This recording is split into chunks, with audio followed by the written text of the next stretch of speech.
Alright, so we're spending some time with Gus here. Gus is wild. It's hard to get him out of his kennel. I need to move him to a smaller kennel because he'll squish himself to the back to avoid me being able to get the leash on his collar. He's kind of a keep away guy, which is one of the big things they're excited about, is a recall, because he has none. And I can see it even without him being off leash. He doesn't want you to get the leash on him. He doesn't want you to have any control. He hates that. And so there's that. And he pops around like popcorn. He's very vocal in there and whiny, which we're working on, and that's improving. But it's difficult to get him out. And then when you get him out, he's a missile.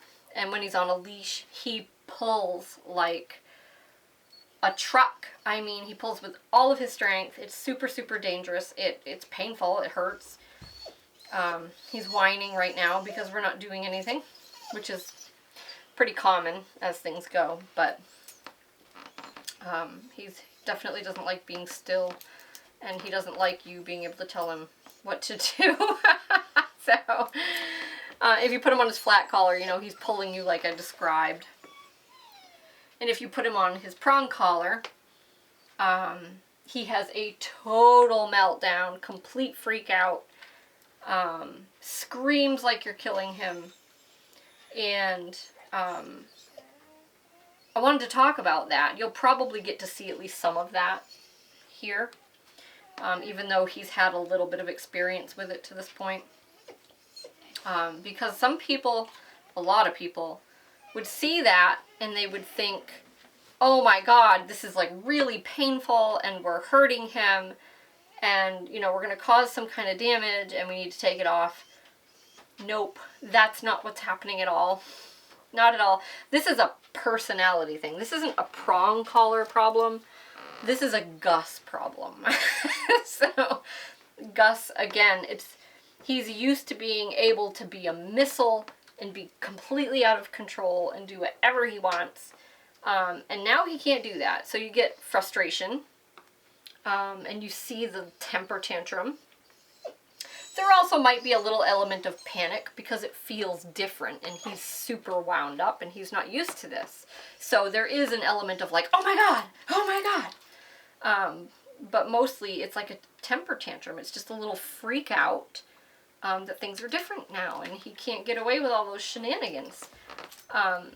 And so that will change.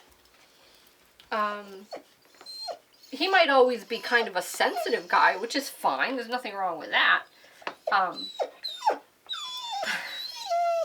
He will not always be in that place of, oh my God, and have a freak out temper tantrum. That usually resolves pretty quickly with these guys. So I'm excited to kind of show you that. So if he starts hopping around and being crazy, or just bolting to the end of his leash as he does, you're probably going to get to see it because he doesn't have a ton of experience yet. So, but he's already getting better. Like even that, he would have, and he turns around, you know, he snaps at the leash and stuff, which these leashes are really cheap, thin nylon, and he could just rip through that pretty easily, so I have to keep an eye on that. You can see it's already a little damaged. So I'm going to teach him a little bit about pressure and release before we start working on place. So I'm applying a little pressure here. Good. That was amazing.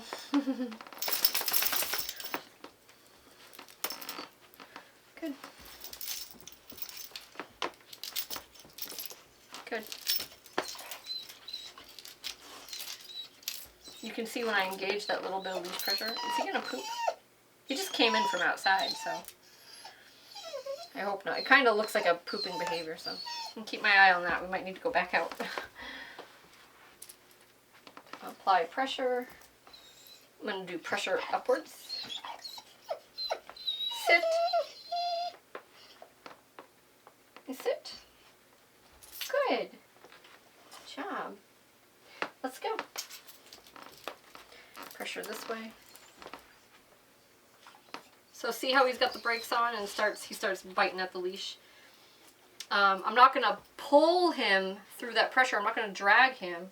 I'm going to make him shut the pressure off by coming with me. So I just hold it steady.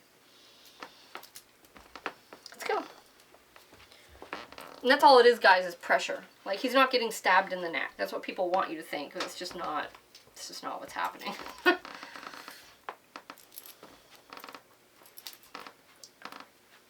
But you would think that was what was happening, wouldn't you, Gus? Good. Oh, come on, we're going outside. Why didn't you poop when you were out there? Come on. Come on.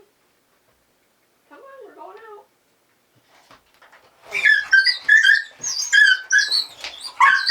There it is. Come on. So, if you can hear all that screaming, I can assure you, nothing bad was happening. Aside from I was standing in the doorway, just waiting for him to come with me. And since he was pulling to go the other way and not go outside, I guess because he would prefer to poop inside, he started screaming. And on the way in, he bolted through the door, hit the end of the leash, and started screaming. Because that's what he does.